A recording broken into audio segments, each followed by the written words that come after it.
প্রায় ৯ মাস পর খুলতে যাচ্ছে ওমানের শ্রমবাজার। চিকিৎসক, প্রকৌশলী, নার্স, শিক্ষক সহ ১২ ক্যাটাগরিতে ভিসা দেবে দেশটি।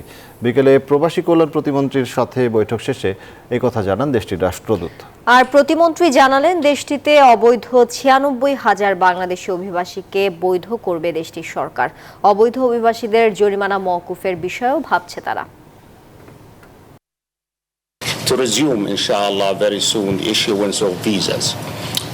I have made it very clear that this process is apolitical, and we are having periodical review, technical in nature, and very much so professional.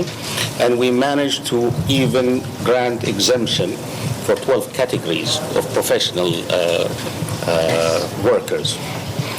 12 ক্যাটাগরিতে আমাদের প্রফেশনাল লোক নিবে, সেটা তারা এগ্রি করেছে।